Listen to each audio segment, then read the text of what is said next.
crème de l'équipe française. Le panda froid et...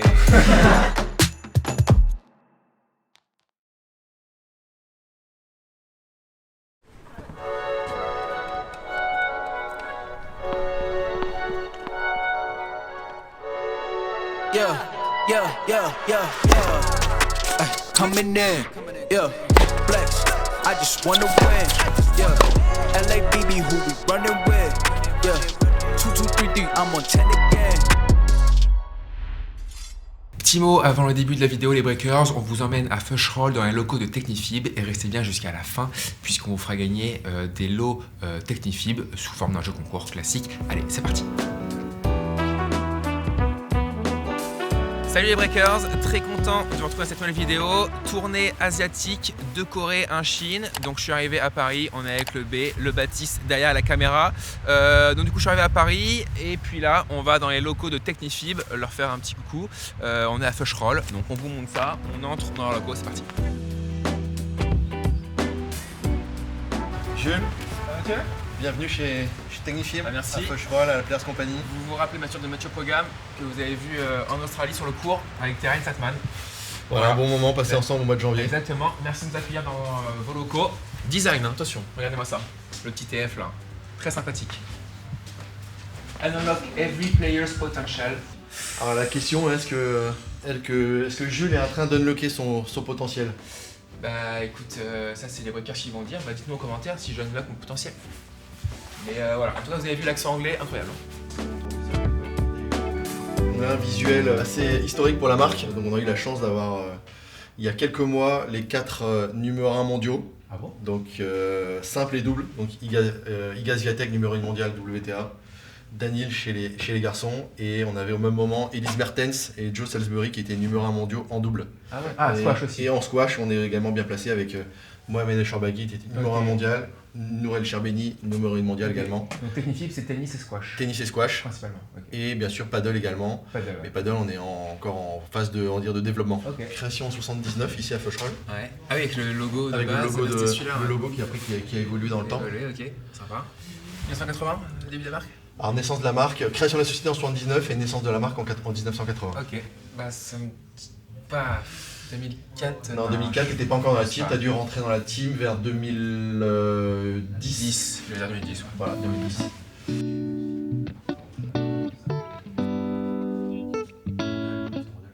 Et une nouvelle gamme qui est lancée aujourd'hui, la gamme TFX. Vous recherchez voilà, aujourd'hui un peu plus de puissance que la gamme T-Fight. Produit qui est vraiment super intéressant. Et c'est là qu'est-ce qu'ils utilisent? Alors il y a Corentin Moutet sur le circuit qui joue avec ce produit-là. Ok, d'accord. Et la particularité de ce produit, alors principalement technologie, ici visible dans le manche. Alors c'est une technologie, on va dire pour les adeptes du tennis, Okay. qui a été retravaillée, qui a été créée par René Lacoste il y a un certain nombre d'années. Ouais. Guy Forget justement l'utilisait quand il a gagné 91 la Coupe Davis. Et nous, le fait de faire partie du groupe Lacoste, on a retravaillé cette technologie. Et en gros, c'est comme une sorte d'anti-vibrateur qui est intégré directement dans le manche et qui permet d'absorber entre 35 et 40% des vibrations en moins. Voilà. Ok, d'accord. Bon Jules, on a vu que tu t'étais mis au paddle. J'aime bien, j'aime beaucoup. Donc du coup, un petit cadeau et un petit clin d'œil au breaker. Alors ça c'est gentil. Donc Jules va jouer avec la wall breaker. La wall breaker. La wall breaker, je l'ai vu là. Et vous avez vu le power, hein, parce que moi j'envoie.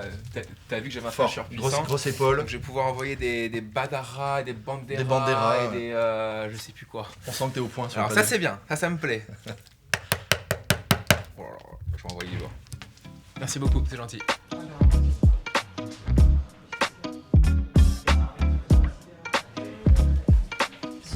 Alors dans la Players Company, j'ai 2 personnes à vous présenter. Donc Laurent, si tu peux te présenter. Donc Laurent, ça fait un petit moment que je travaille chez Technifib, 20 ans. Ah oui. Je suis 15-2. 15-2. Ouais, je suis en finale des plus 60 à la Ligue des Yvelines. Là. Ouais, dimanche. Allez. Ouais. Force. Tu joues avec la raquette? T-Fight. Allez, magnifique. On passe à Lou Adler, c'est ça? C'est ça. Lou travaille depuis combien de temps ici? Depuis 1 an et demi. Et je suis responsable RSE. Donc la RSE, je mets des sous-titres, responsabilité sociétale de la marque. Ok. Et donc on travaille sur les enjeux sociaux, environnementaux. Ok, et tu as été combien ton Et best j'ai ranking été 535 dans une autre vie. en Voilà. janvier. Et en France? Et en France, 30e française 30e français. pendant 3 ans. Ouais. Ah bravo. Allez, prochaine personne, monsieur Thibaut Berland. Thibaut, ton best ranking et ton rôle ici, je t'écoute. Best ranking, je peux dire que j'ai été 1100 ATP ou pas? Tu peux dire 1100 ATP, 1100 dis ce que tu veux. ATP et moins 4 classement français. Et meilleure perf, parce qu'on sait qu'il y a une grosse perf. quand même. Meilleur paire, j'ai gagné à 140 mondial sur un challenger à Hawaï en 2014. André Kuznetsov, c'est ça? Alex, l'américain. Alex. Ouais. Ah, Le Alex russe et Kuznetsov. l'américain. Ah, c'est ah, oui, Alex. Ok, et ton rôle ici? Mon score 6-4, 6-5. Qu'est-ce qu'il y a? Ah ouais, non, c'est pas. C'est de l'improvisation. Mon rôle, je suis directeur commercial sur l'export, donc sur les pays en Europe, sur nos distributeurs et Afrique Moyen-Orient. Ok, trop bien. Allez, dernière personne, monsieur Christophe Damien. Damien ou Damien? Damien. Damien, Ouais. c'est quoi ton rôle ici, Christophe? Moi, je suis directeur de la supply, Ok, donc tout ce qui est achat logistique. ok, Info. d'accord. Voilà. Et ton meilleur classement? Meilleur classement, moins 15. Moins 15, Classement actuel, 3-6. 3-6. 57 ans. Et on m'a dit deuxième français? Voilà. Deuxième Et français. champion du monde, Et plus champion de 55 par équipe. Par équipe. Avec qui? Avec Lionel Barthez, Franck Hervy et David Taillefer. Ok, alors je connais pas le dernier, mais je connais les deux premiers. Voilà. Et on défend notre titre à Mexico City dans un mois. Allez! Voilà. Et tu joues en quelle position? C'est quoi, c'est 3 Numéro simples, un 2. double ou... Ouais, c'est 2 simples, un double. 2 simples, un double. Ouais, et, on est quatre. et tu joues en simple et en double? Ah Possiblement. ouais, donc là on a vraiment le... Ouais, c'est la crème de l'équipe française quoi. Merci beaucoup. Avec plaisir. Bon, je vous présente Pierre-Christophe qui va nous parler du X-Loop, c'est ça hein? Ouais, c'est Je ça, connais ouais. pas. Je connais pas, donc tu vas nous dire ce que Ça marche. Pierre-Christophe, donc moi je suis en charge du textile pour la marque et donc aujourd'hui on a un projet qui est super innovant. On va partir du cordage qui est cassé par les joueurs de tennis, Ok. qui est jeté actuellement, Ouais. qu'on va récupérer et qu'on va transformer en t-shirt pour jouer au tennis. Ah bon Donc en fait on va créer un process circulaire dans l'économie du tennis. Ok. Plutôt que d'avoir des choses qui soient jetées et qui partent en décharge ou autre, on va valoriser ça au sein du tennis. Ok, Et donc le concept assez concrètement, c'est qu'un cordage c'est à peu près 15 grammes. ok. Avec 8 cordages, on obtient 120 grammes et c'est le poids du t-shirt. Donc concrètement, avec 8 cordages, on est peut-être de donner vie à un Ok. nouveau t-shirt. Et vous en avez déjà créé ou pas? Ouais, on l'a. Alors ça, c'est les Ah ouais. nouvelles couleurs. Ah ouais, Black il y a eu City. un... Ça, c'est pas encore... peut-être faire moi comme tu veux, mais bon, c'est pas grave. En gros, on lance une première collection avec du bleu marine et du camo, Ok. vert camo. Et là, on a 2 nouvelles couleurs. On va avoir le bleu canard et le clay qui sortent en juillet pour Ok. repush un peu le programme, donner Ok, un peu de corps. Et donc, on a pas mal de magasins, il y a une cinquantaine de magasins en France qui se sont engagés à commander les produits. On en vend dans 27 pays. Ok. Et concrètement, tu vois, c'est super léger. Donc, Ah ouais, c'est c'est très léger. c'est du polyester. Ah ouais. C'est que du polyester. Donc Ouais. le produit, il est recyclé, il est aussi recyclable. Ok. Donc on a un concept qui est vraiment intéressant. Et on va faire pas mal de bruit sur ça. On est cordeur la semaine prochaine à Monte Carlo. Ok. Et donc on va récupérer le cordage que les cordeurs récupèrent de tous les joueurs. On a une petite broyeuse, on a tout un dispositif qui explique ça. Et donc voilà, on va augmenter le volume pour augmenter le nombre de t-shirts qu'on va Ok, produire. donc ça se trouve, il y a une personne qui peut jouer avec le t-shirt du cordage de Joko, quoi, par exemple. En fait, c'est ça, c'est qu'on C'est ne se énorme. cantonne pas au cordage de Techni, c'est Ouais. tous les cordages en polyester, Ok. ça fonctionne. Donc avec tous les cordages, voilà, on est capable de Ok. faire ce textile. Belle initiative. Ouais, Merci cool. beaucoup. Merci. Bon Laurent, toi qui es apparemment expert en cordage, j'ai beaucoup de commentaires sur mon cordage, savoir ce que c'est, quelles caractéristiques il a et tout. Est-ce que tu peux nous faire un petit résumé des types de cordage qu'il y a et quel type de cordage on utilise par rapport à son jeu?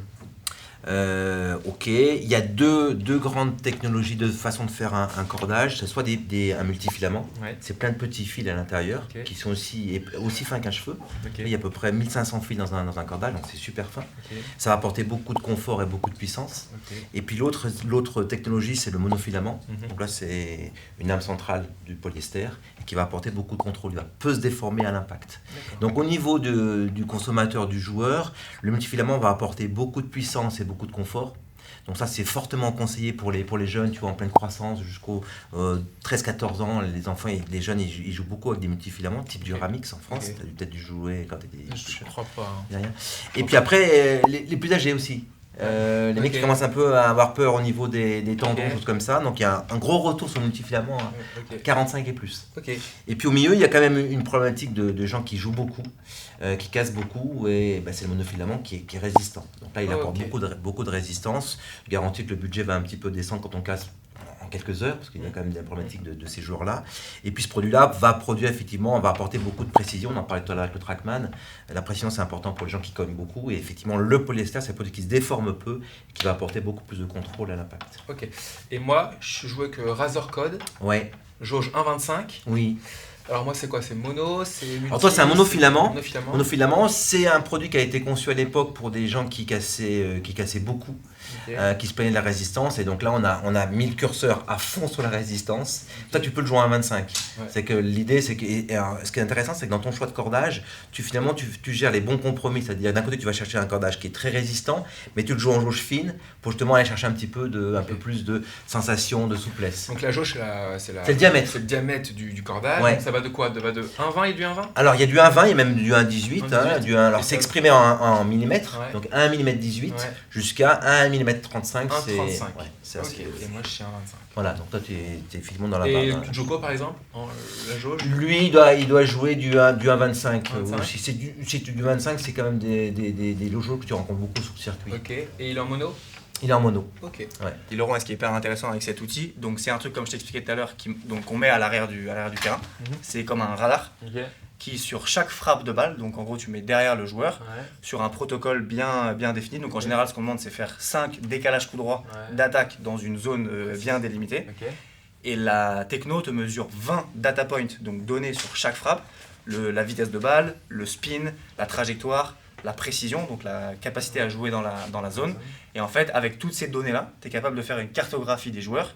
Et en fait, sans regarder le classement, juste en regardant les données sur l'écran, on est capable de te dire, bah, ce mec-là, il est débutant, il est intermédiaire, ou ce mec-là, c'est un top player. Ok. Et un truc qui est incroyable, c'est que typiquement, plus tu montes en niveau, Dis pas, ton avis, À c'est ton quoi avis, ouais. Quel est le paramètre entre qui progresse le plus? un mec qui est 200 mondial, Ouais. et Daniil Medvedev qui a gagné un grand chelem, sur les 4 paramètres que je t'ai cités, celui qui est Puissance, spin, Puissance, non. Spin, non. contrôle, précision et et trajectoire puis- par rapport au filet. ouais, la courbe par rapport au filet.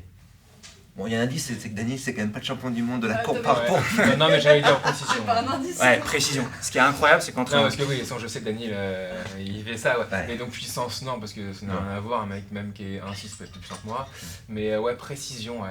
Et Donc, encore, je me sens quand même assez précis, mais j'imagine que Daniel en plus, Surtout Daniel, surtout Daniel, ça exacerbe le doit truc. être encore plus précis. C'est Quand même. Ça doit phénoménal. pas jouer à grand chose, mais quand même, je pense que ça doit jouer à peut-être à ça, mais lui, il est capable peut-être de mettre la balle peut-être à 5 Ouais. tout le temps au même endroit. En peut-être. gros, ce qu'on mesure sur la précision, c'est sur 10 coups droits de décalage, combien de fois il arrive à mettre la balle dans la zone. Mm. Et donc ce qu'on regarde, c'est par exemple entre un mec à deuxième série, Mm. donc entre 15 et 1,6, et Daniil Medvedev. Mm. Puissance, il y a un petit delta, mais c'est proche. Mm. Spin, notamment Daniil qui fait spin à l'envers, mais Ouais. il y a un petit delta, mais c'est proche. Et le gap, il est gigantesque, il est sur la précision, tu vois.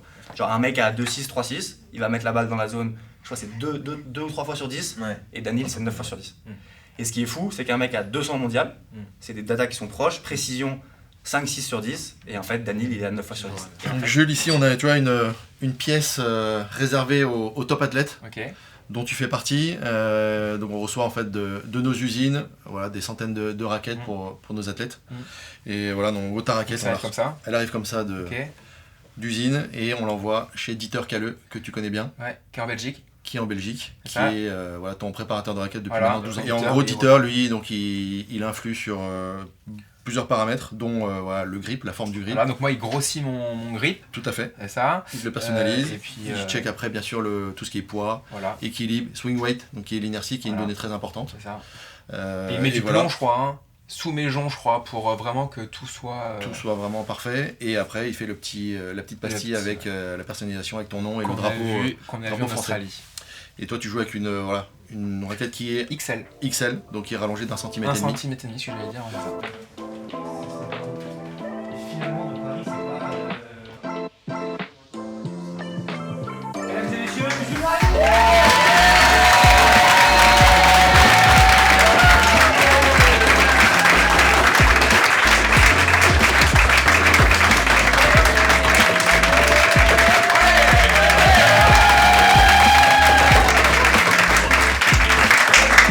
déjà à l'applaudimètre légèrement supérieur par rapport à Iga. Non. Donc, déjà c'est... Je suis un peu timide là, je suis un peu impressionné.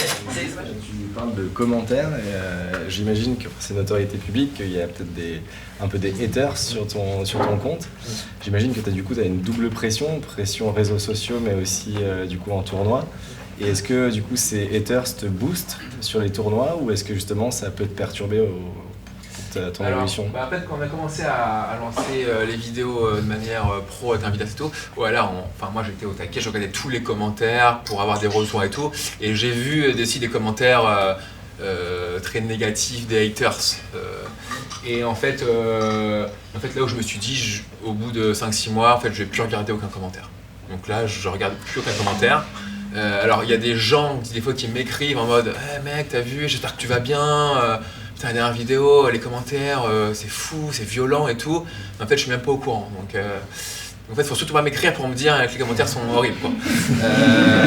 Des fois, je reçois des mails, mais vraiment, je vous jure, hein, des romans de mecs qui me conseillent sur mon jeu, quoi.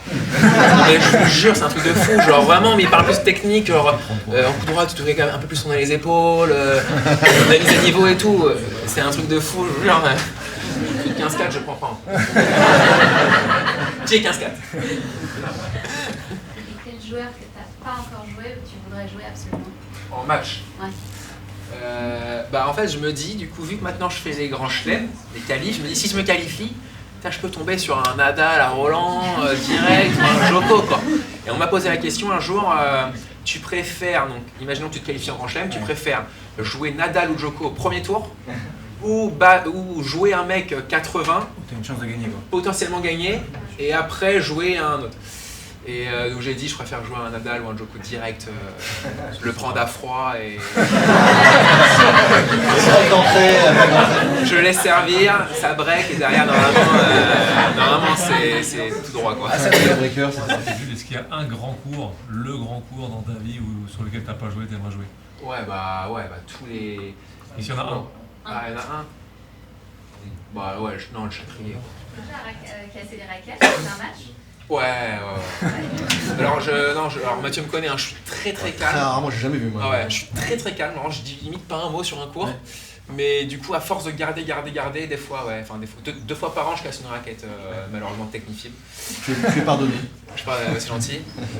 Et j'ai aussi une époque, quand j'étais 15-3, très jeune, je me rappelle, j'ai eu un été, je sais pas ce que j'avais, puberté ou j'en sais rien. Franchement, je lançais ma raquette à tous les points que je perdais. Je me rappelle, il y a un été, c'était une catastrophe. J'étais 15-3, je voulais absolument monter 15-2 ou 15-1. Et dès que je gagnais par un point, je lançais la raquette. Donc c'était Wilson, donc ça va, mais... Bon, on est avec Maxime. Maxime, c'est quoi ton rôle ici? Alors, je suis dans le département finance. Je bosse dans l'équipe finance, en charge de la partie contrôle de gestion et data. Ok, d'accord. Et tu joues au tennis? Ouais. T'es combien? Je suis 15-1. 15-1, et alors il a une particularité quand même. Et bah, vous montrer c'est que on est breakers. C'est un breaker, voilà, magnifique.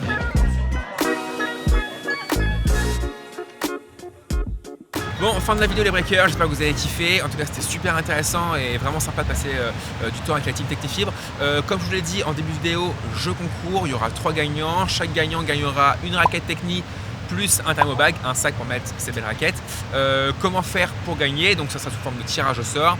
Vous devez liker la vidéo obligatoirement, vous devez être abonné à la chaîne et vous devez me citer 3 joueurs ou joueuses jouant avec la raquette Technifib, donc rien de plus simple. Et vous devez aussi me mettre votre pseudo Instagram obligatoirement pour que je puisse ensuite, donc dans 7 jours, à midi, le 16 à midi, dire qui sont les gagnants et vous taguer sur Instagram pour que vous soyez au courant que vous avez gagné. Bon, comme vous avez vu, on est arrivé en Corée avec le B, ça va pas être tout repos puisque je peux vous dire qu'on a vécu de bonnes galères dans la prochaine vidéo dans 3 jours. Donc pour suivre ça et pour voir ça, abonnez-vous à la chaîne, activez la cloche pour recevoir une notif dès qu'on sort la vidéo. Et puis voilà les breakers, on se retrouve dans 3 jours en Corée. Salut tout le monde.